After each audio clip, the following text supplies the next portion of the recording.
Assalamualaikum warahmatullahi wabarakatuh. Baik lagi di Slam YouTube.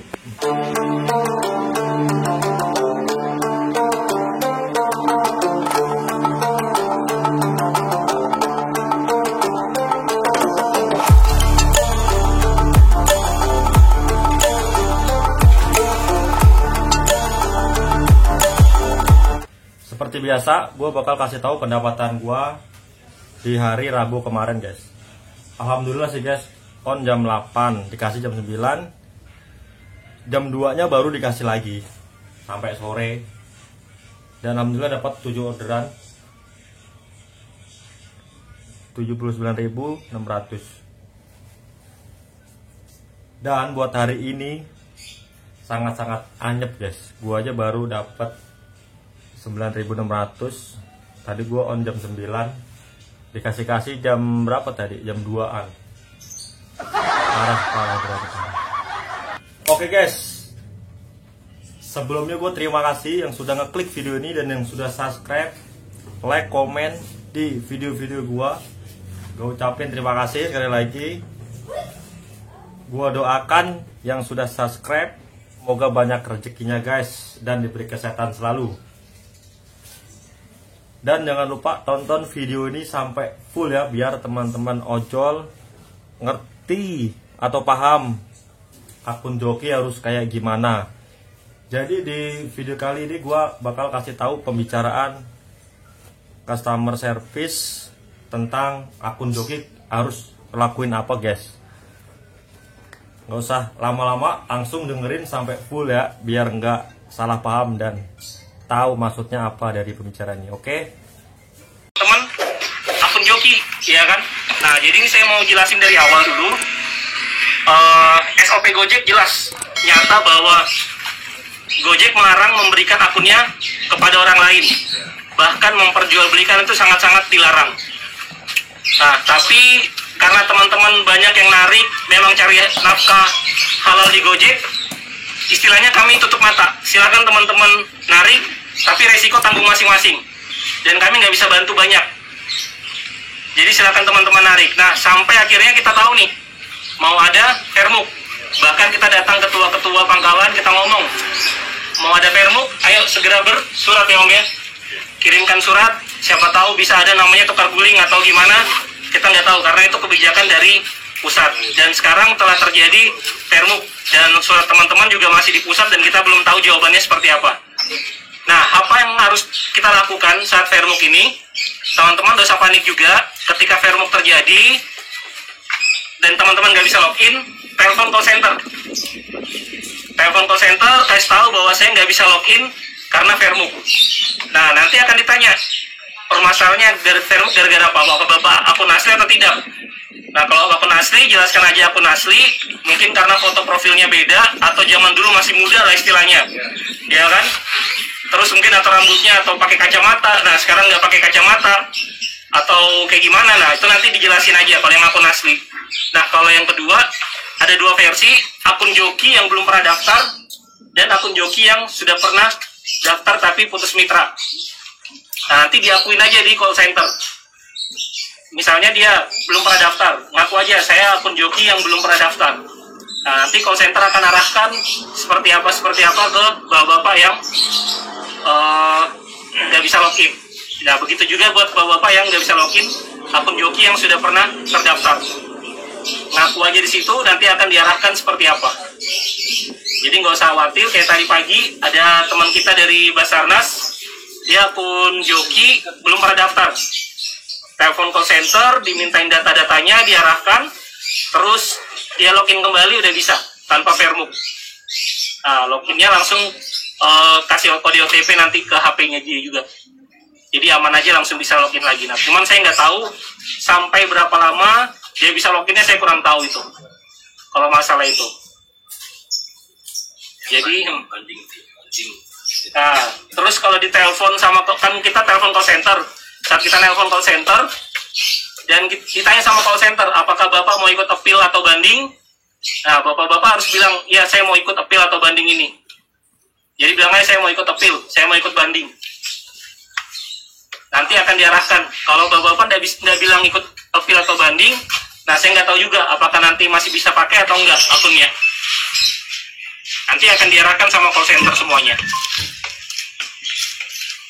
Dari saya itu aja. Mungkin dari Pak Joni ada tambahan, Pak? Ya, untuk yang sekarang ini kan Permuk ini kan sebenarnya masa percobaan. Ya, jadi masa percobaan.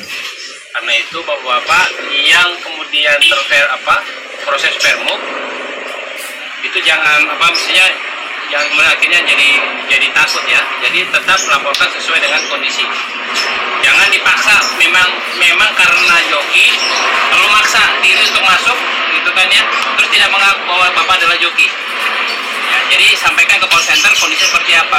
Bapak joki belum pernah terdaftar atau Bapak joki sudah pernah terdaftar tapi suspend. Itu sampaikan ke call center. Nanti call center akan mengarahkan seperti apa, proses selanjutnya seperti apa nanti di call center. Ya, kami prinsipnya hanya membantu menyampaikan proses ini ke Bapak-bapak. Ya, jadi tolong kalau terjadi proses itu telepon ke call center. Nah, sambil proses seperti itu juga kami mohon Bapak-bapak semua silakan langsung update versinya ke versi 420. Ya, update versinya ke 420 karena per besok itu semua sudah harus versi 420. Tidak lagi pakai versi yang di bawah itu, dan versi yang di bawah itu tidak akan bisa dipakai lagi, Pak. Versi yang di bawah 420 tidak akan bisa dipakai lagi semua. Hanya bisa dipakai hanya versi 420. Ya, jadi seperti itu. Silakan langsung telepon ke call center apabila terjadi Permuk dan Bapak harus tidak bisa masuk karena Permuk itu. Seperti itu. Itu ya, Pak. Ada pertanyaan mungkin atau yang masih bingung? Sih Pak, mau tanya, seandainya kita lapor nih di call center ya, terus tidak ada realisasinya sampai 2 hari, anggaplah masa panjangnya 2 hari lah. Jadi kan nggak bisa narik selama 2 hari itu. Solusinya gimana tuh Pak? Kalau pengalaman kita sampai hari ini sih masih bisa masuk ya. Kemarin tadi pagi perihal yang akun joki joki. Jadi ini terus terang, saya baru sudah dapat info ini akun joki yang Permuk itu yang sama saya baru 2, yang lain sudah saya ada, cuman dia akun asli aja, aman aja. Tapi ini khusus yang akun joki 2 yang udah laporan ke saya. Yang pertama di akun joki yang sudah ter-PM, yang kedua di akun joki yang belum pernah daftar. Memang dimintain data-datanya semua sama pusat, habis call center sudah selesai, dia nanti kan aplikasinya keluar lagi. Nah, nanti di luar itu dia masukin nomor telepon lagi. Masukin lagi nomor telepon lagi, udah nggak Permuk lagi, Om. Dia nanti akan langsung berubah jadi kode OTP lagi. Oh, gitu. Gitu. Jadi langsung akan masuk kok. Langsung ya. Yang penting sudah telepon call center dulu. Jadi wajib hukumnya untuk nelpon call center kalau gagal login. Jadi jangan dipaksakan untuk mau login terus. Ya.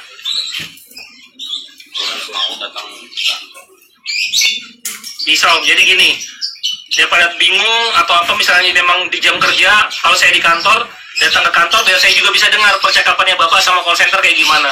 Karena sampai saat ini ya tadi dari teman-teman yang kena Permuk tadi saya nggak tahu bahasa aslinya tuh dari call center seperti apa, itu yang saya nggak tahu. Karena tadi bahasanya, oh iya Pak, saya disuruh call center ke kantor aja. Nah, sedangkan kami nggak ada arahan dari pusat untuk menerima teman-teman yang laporan kayak gitu. Jadi saya nggak tahu juga jawabannya, saya nggak bisa bilang iya, bisa bilang enggak.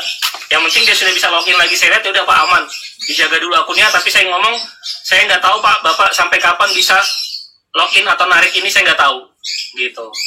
Karena kan tadi masih masa percobaan, Om. Ya kalau bisa ke pangkalan aja lah dulu, nanti sama-sama kalau memang nggak bisa juga kita ke kantor sama-sama. Ada lagi yang mau bertanya? Aman ya, yang joki ya? Jadi jangan takut Pak, jadi harus laporan. Tetap harus sampaikan ke call center statusnya akunnya Bapak seperti apa. Ya, jadi jangan sampai kemudian Bapak sebenarnya joki, tapi Bapak bilang, oh saya bukan joki, akhirnya diberdebat dengan call center. Padahal Bapak sebenarnya memang betul-betul joki, gitu kan. Sampaikan saja kondisi realnya seperti apa. Jadi intinya kan, harus jujur ya Pak ya? Ya, dan karena ini juga kan masih masa percobaan Pak. Jadi masa percobaan, jadi biar nanti dari call center akan mengarahkan prosesnya seperti apa. Ya, seperti itu Pak. Nah tadi yang biaya itu sudah jelas Pak ya, ada tambahan biaya 1.000, tapi bukan itu di memotong penghasilannya Bapak. Tapi itu Dibebankan pada ke customer. Kenapa? Itu biaya untuk kita pengembangan aplikasi. Salah satu contoh tadi Pak, ini tujuan, kemudian tambah tujuan. Jadi kalau tadi yang tambah itu maksimal dia bisa sampai nambah. Misalnya gini, saya udah si Om Griffith tadi, misalnya saya dari sini mau ke Regency, tapi saya mau singgah dulu, misalnya nanti singgah di Holland, ya kan, ke dalam itu di mana namanya di BJBJ saya singgah dulu di area kafe itu sebentar gitu kan. Nah nanti itu setiap singgah itu ada biayanya Pak. Jadi driver juga tidak dirugikan untuk biaya nunggu kan ya. Ya tapi kita sampai hari ini masih menunggu untuk waktunya berapa lama maksimal. Nah itu kita lagi arahnya seperti itu. Supaya apa Pak? Karena kalau nunggu ini kan kita mau ngejar order yang lain lagi, sementara kita menunggu. Nah itu akan menjadi seperti itu Pak. Nah itu pengembangan aplikasinya di situ Pak. Termasuk tadi kalau yang di Goret sekarang, kalau di Gokar sudah jalan Pak ya di tujuan. Nah di tujuan itu juga di Goret nanti akan ada di tujuan Pak. Jadi kalau saya nggak jadi ke titik A, saya ke titik C, nanti itu ada di tujuannya Pak. Jadi itu akan penyesuaian biaya sesuai dengan. Nah itu pengembangan aplikasinya seperti itu Pak. Nah ke depan akan semakin banyak lagi pengembangan yang nanti juga teman-teman akan terbantu dari situ. Supaya juga menguntungkan teman-teman mitra, tapi customer juga kita senang. Nah karena mereka juga bisa berjalan seperti tadi kan yang di tujuan kadang-kadang kan begitu Pak. Saya mau ke dua tempat, tapi ternyata bapak-bapak, waduh Pak kalau ke kedua tempat gimana kan? Saya mau ke sana ternyata beda nih ininya kan, bahwa ada atau singgah-singgah itu. Nah itu kan kita memberikan memberikan kepada bapak-bapak untuk jaminan pendapatan bapak-bapak itu bisa lebih bertambah karena apa? Ada waktu-waktu yang bapak terbuang untuk menunggu customer karena tujuan-tujuan tertentu kan. Kadang yang kita dirugikan itu sebenarnya ada satu Pak, di aplikasi itu bukan Goret, bukan GoFood, tapi GoSend. Nah kadang dia naruh titik itu, misalnya di titiknya itu kadang salah. Di Regency itu jatuhnya cuma di waterpark itu aja. Sementara nanti di bawah ada keterangan di Costa Rica itu sebenarnya ada 3-4 kilo lagi. Ya. Itu sebenarnya kerugian mitra ya. Ketemu di Valencia ya.